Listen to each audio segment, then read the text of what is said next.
여러분 안녕하세요. 이번 시간 주제 영국혁명과 미국혁명 그 두 번째 시간입니다.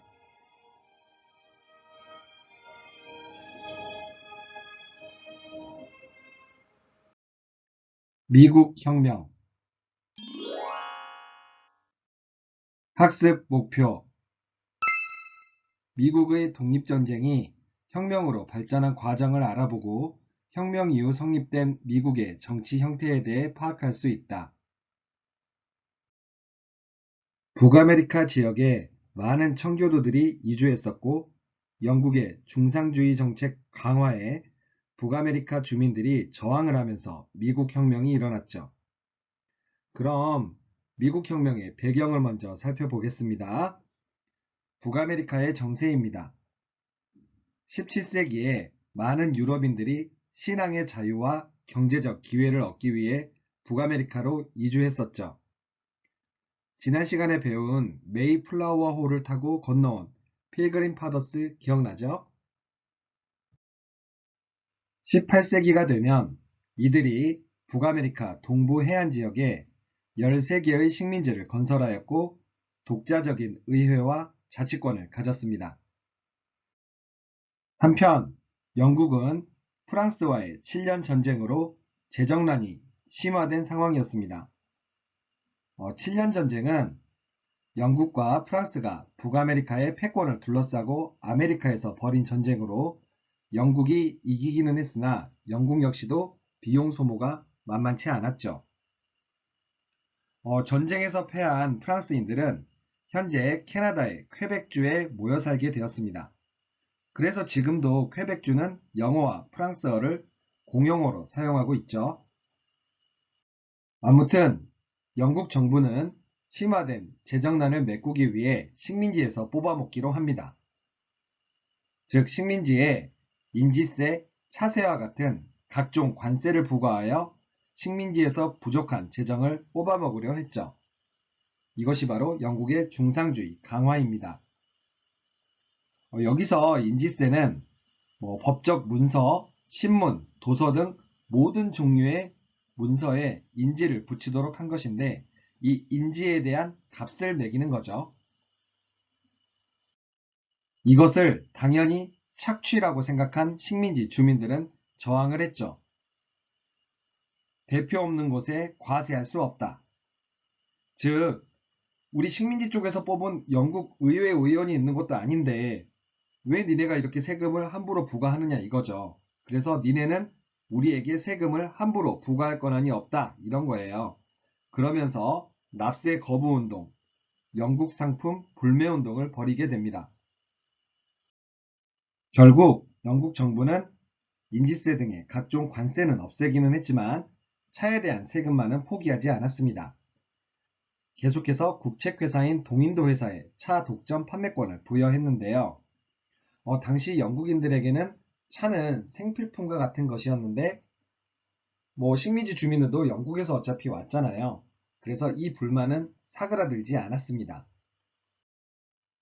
영국 정부의 이 같은 조치에 불만을 품은 식민지 주민들이 일으킨 사건이 바로 보스턴 차 사건이죠.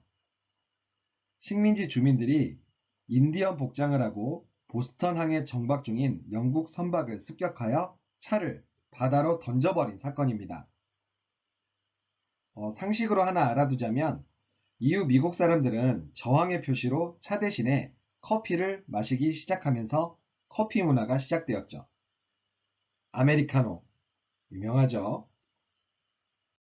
이 사건을 계기로 영국 정부는 보스턴항을 폐쇄하고 군대를 추가 배치하면서 점차 갈등은 고조되어 갑니다.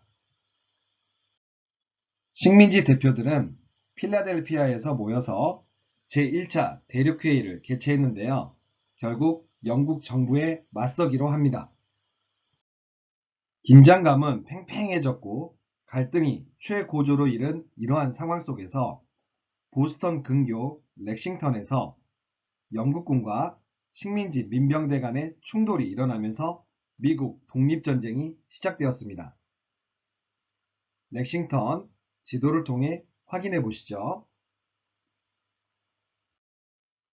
식민지 대표들은 다시 대륙회의를 개최하였고 조지 워싱턴을 총사령관으로 임명하고 독립선언문을 발표하였습니다. 이날이 1776년 7월 4일, 그래서 미국 독립기념일은 7월 4일이에요. 미국 독립선언문의 내용입니다. 쭉 보시면 모든 사람은 평등하게 태어났으며 창조주로부터 생명, 자유, 행복의 추구를 포함하여 타인에게 양도할 수 없는 확실한 권리를 부여받았다. 여러분 이거 네 글자로? 그렇죠. 천부 인권이죠. 이 권리들을 지키기 위해 사람들 사이에 정부가 만들어졌으며 이 정부의 정당한 권력은 통치를 받는 사람들의 동의로부터 나온다. 이것도 네 글자로 하면 그렇죠. 주권, 재민 또는 국민 주권이죠. 만일 어떠한 형태의 정부이든 이러한 권리들을 침해한다면 사람들은 그 정부의 형태를 바꾸거나 폐지하고 인간의 안정과 행복을 가장 잘 이룰 수 있는 원칙에 기초를 둔 새로운 정부를 조직하는 것이 국민의 권리이다. 요거는 세 글자. 네, 혁명권, 저항권, 이렇게 보시면 되겠습니다. 전쟁은 당연히 정규 군대인 영국군이 우세할 수밖에 없는 상황이었고 민병대로 구성된 식민지군이 굉장히 열세였죠. 그러나 7년 전쟁의 패배에 앙심이 있었던 프랑스, 또 영국을 견제하기 위한 에스파냐 등이 식민지군을 지원하면서 전세는 역전이 됩니다. 참고로 프랑스는 여기에 또 전쟁 비용을 소모하면서 재정이 바닥났고 결국 다음 시간에 배울 프랑스 혁명으로 이어지게 됩니다. 결정적으로 요크타운에서 식민지군이 영국의 주력 부대를 격파하면서 전쟁은 식민지군의 승리로 끝이 나게 됩니다. 요크타운, 지도를 통해 한번 확인해 보시죠. 결국 영국은 1783년 파리 조약에서 13개주 식민지의 독립을 승인하였습니다. 전쟁에서 승리한 식민지 주민들은 필라델피아에서 재헌회의를 열어 헌법을 제정하였습니다. 공화주의, 연방주의, 삼권 분립에 따른 연방헌법을 제정했는데요. 이 헌법에는 미국 독립선언문의 내용이 반영되었고 또 헌법에 따라 입법, 사법, 행정, 3권이 분립되었습니다. 또한 4년을 임기로 한 대통령제를 채택했는데 국민 직선제로 뽑힌 대통령 선거인단에 의해서 간선제 방식으로 대통령을 선출하였습니다. 이런 방식으로 조지 워싱턴을 초대 대통령으로 선출하게 되면서 세계 최초로 민주공화국이 세워졌습니다. 미국의 수도 이름은 이 초대 대통령 이름을 따서 워싱턴이 된 거죠. 아메리카 합중국 유나이티드 스테이츠 오브 아메리카는 각 주의 자치권을 인정하는 가운데 대통령이 군사와 외교권을 행사하는 형태입니다. 미국 독립혁명은 프랑스 혁명에 직접적인 영향을 주었고 라틴 아메리카 식민지의 독립에도 큰 영향을 주었습니다. 그러니까 미국이 성공했으니 우리도 할 수 있다라는 희망이 생겼던 거죠.